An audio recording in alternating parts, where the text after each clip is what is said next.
Isso aconteceu comigo quando eu tinha 11 anos, em 2003, e juro que cada palavra é verdadeira. Meu pai e meu tio eram completamente obcecados por desaparecimentos inexplicáveis em parques nacionais. Você sabe, aqueles casos estranhos de pessoas desaparecidas, onde trilheiros e campistas simplesmente somem sem deixar rastros na natureza. Eles passavam horas falando sobre isso ao redor da fogueira, teorizando sobre o que poderia estar levando as pessoas. Meu pai estava convencido de que era algo sobrenatural. Meu tio inclinava-se mais para a ideia de algum predador desconhecido na floresta. Eles debatiam essas teorias o tempo todo. Quando criança, tudo o que isso fazia era me deixar apavorado, mas eles nunca pareciam perceber ou se importar. Naquele verão, meu pai, meu tio e eu fomos acampar nos Ozarks. Já havíamos ido ao mesmo local várias vezes antes, uma pequena clareira a cerca de 1 quilômetro de qualquer trilha sinalizada. Era início de junho, e para aquele ano fazia um frio incomum. Os 2 primeiros dias envolveram pesca, trilhas, e meu pai e meu tio bebendo cerveja enquanto falavam sobre casos de desaparecimento até tarde da noite. Enquanto isso, eu fingia não ouvir, deitado na minha barraca. Na terceira noite, adormeci ouvindo-os discutir um caso famoso sobre um garotinho que desapareceu durante uma viagem de acampamento com a família, para ser encontrado cerca de 24 quilômetros de distância alguns dias depois, sem memória do que aconteceu.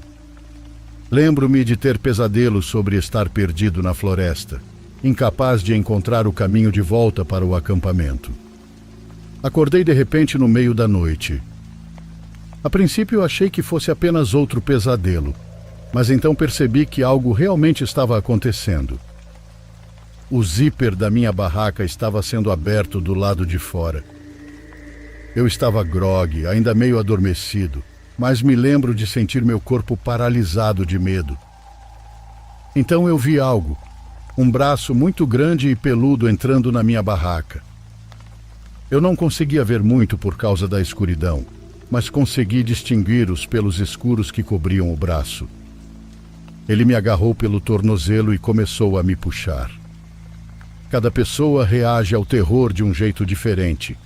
Eu queria gritar, queria correr ou lutar, mas o que meu corpo escolheu fazer foi ficar tenso e deixar acontecer. Eu era só uma criança completamente aterrorizada, então espero que não me culpem. A coisa me arrastou para fora da barraca e então me pegou no colo. Lembro-me de ser carregado como um saco de batatas, enfiado sob o braço daquela coisa. O cheiro era selvagem e almiscarado, como um cachorro molhado, mas amplificado ao máximo. Eu nunca tinha sentido tanto medo antes, mas tudo o que pude fazer foi ficar mole, apertar bem os olhos e torcer para que fosse apenas um sonho.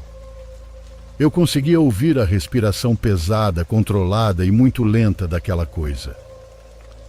Não era a respiração ofegante de um animal, mas também não parecia exatamente humana. Ela me carregou mais para dentro da floresta. Não sei exatamente quão longe, mas depois descobrimos que foram cerca de 60 metros do acampamento. Lembro-me dos galhos batendo em mim, enquanto a criatura se movia rapidamente pelo mato. Então, de repente, ela parou. Algo tinha mudado, pois a criatura ficou tensa. Fez um som estranho, como um sopro pesado, e então, com cuidado, quase gentilmente, me colocou no chão da floresta. Mantive os olhos fechados com força, aterrorizado com o que poderia ver se os abrisse ou com o que poderia acontecer. Então comecei a ouvi-la se afastar rapidamente, com os galhos quebrando enquanto ela recuava. Seja o que for, parecia estar com pressa. Como se algo a tivesse assustado ou talvez tivesse mudado de ideia. Fiquei ali deitado, encolhido em posição fetal, ainda aterrorizado demais para me mexer 1 centímetro sequer. Eu mal conseguia respirar e eventualmente desmaiei. Quando acordei, já era de manhã cedo. O sol começava a se infiltrar por entre as árvores e eu ainda estava exatamente onde a criatura havia me deixado, no meio da floresta e longe do nosso acampamento. Meu pijama estava rasgado e sujo. Havia folhas no meu cabelo e arranhões nos meus braços por ter sido carregado pelo mato. Foi então que algo me atingiu como um caminhão. Aquilo não tinha sido um sonho. Comecei a chorar e gritei pelo meu pai. Eles estavam me procurando freneticamente desde que perceberam que eu não estava mais na minha barraca. Então apareceram em menos de 2 minutos. Quando perguntaram o que aconteceu, contei tudo o que sabia. Esperei que me dissessem que foi apenas um pesadelo, que eu tinha andado dormindo até o meio da floresta. Mas eles não fizeram isso e trocaram um olhar que nunca esquecerei. Era como se já estivessem esperando que algo assim acontecesse. É meio perturbador que tenha acontecido comigo. Arrumamos tudo e fomos embora imediatamente. No caminho de volta, eles me fizeram prometer que nunca contaria nada para minha mãe. Anos depois, quando já estava na faculdade, perguntei ao meu pai sobre aquela noite. Ele admitiu que escolheram aquele local exato para acampar porque havia relatos de encontros estranhos na área. Foi então que tudo fez sentido para mim. Acho que eles estavam me usando como isca, um jeito de testar suas teorias. Desde essa conversa, nunca mais falei com meu pai do mesmo jeito. Às vezes me pergunto o que teria acontecido comigo se aquela coisa não tivesse se assustado com algo.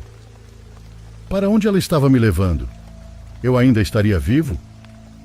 Do jeito que vejo agora, meu nome provavelmente estaria em diversas manchetes de vídeos no YouTube, como o caso do menino Ryker Wiebe. Não faço ideia do que me carregou naquela noite, mas prefiro nem pensar nisso.